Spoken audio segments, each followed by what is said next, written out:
un homme a un jour appelé un cheikh en Arabie Saoudite, lui disant « Oh cheikh, j'ai quelque chose d'important à vous dire ». Et le cheikh lui demanda naturellement de quoi il s'agissait. Il répondit « Nous avons un ami très fort en informatique. Et il a réussi à aller sur un site pornographique. Bien qu'à l'époque, c'était très difficile dans son pays de les atteindre, car alhamdoulilah, certains pays interdisent et bloquent totalement l'accès aux sites pornographiques. Et donc, pour réussir à y entrer, il fallait maîtriser des logiciels que seul quelqu'un d'extrêmement doué pouvait maîtriser. Cet ami donc, qui était extrêmement bon en informatique, a fait tout son possible pour rentrer dans un site pornographique. Après avoir réussi à y entrer, il y voyait toutes sortes de vidéos, photos et contenus tout aussi mauvais les uns que les autres. Mais soudainement, ce contenu s'est arrêté. Pour pouvoir continuer à les voir, le jeune homme devait payer. Il devait payer une forte somme pour continuer à voir ce qu'il désirait. Et le jeune homme a naturellement payé une bonne somme d'argent pour au final avoir un abonnement. Pour cet abonnement, il a entré son email et a reçu un mail de confirmation lui indiquant la validité de sa transaction. Les clauses de cet abonnement étaient que l'homme recevrait chaque semaine des photos et des vidéos que produisait le site sur lequel il avait payé. Chaque semaine, et ce, pendant 5 années.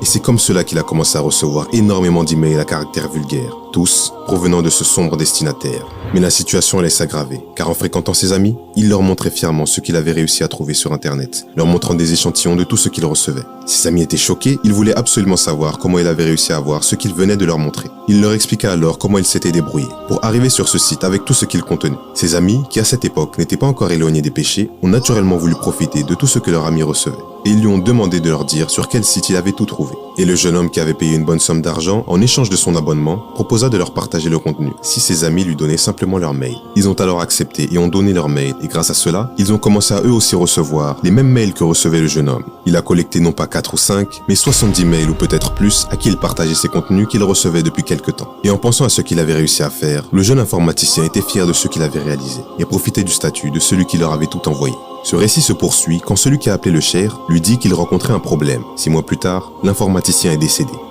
Quelque temps après l'enterrement de leur frère, il a reçu un mail du jeune qui venait de décéder. Et dans ce mail, il y avait toutes ces photos et vidéos qu'il recevait avant la mort de leur ami. Pris d'une immense honte, il referma directement le mail, se disant que son ami avait envoyé ce mail juste avant sa mort.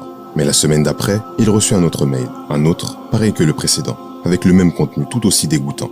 Il se demanda alors comment il pouvait recevoir tout ça alors que son ami venait à peine de décéder. Il réalisa plus tard que lorsqu'il avait pris cette dizaine d'emails, son ami avait réussi à faire en sorte qu'à chaque fois qu'il recevait des mails provenant de ce site, il les envoyait automatiquement aux 70 mails. Le cheikh lui dit alors de faire en sorte que cela s'arrête. Son ami répondit qu'il avait déjà essayé. Il avait contacté le site qui produisait le contenu. Le site mentionnait dans les mails que le jeune homme envoyait à tous ses amis. Il leur a expliqué la situation, leur disant que son ami était mort et qu'il voulait que son abonnement s'arrête afin qu'il ne reçoive plus ses mails.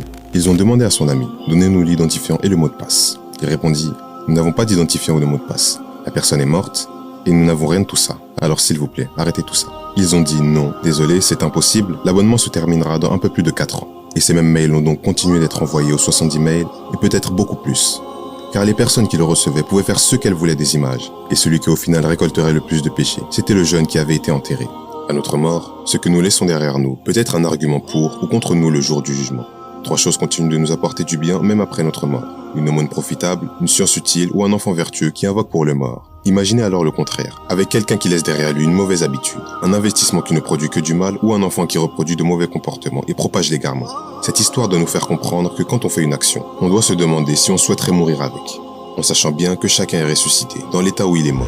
La pornographie et tout ce qui l'entoure est un fléau extrêmement destructeur qui touche un grand nombre d'hommes et de femmes partout dans le monde. Nous réaliserons bientôt une vidéo sur cette horrible chose qui ruine la vie de millions, voire de milliards de personnes tout autour du globe.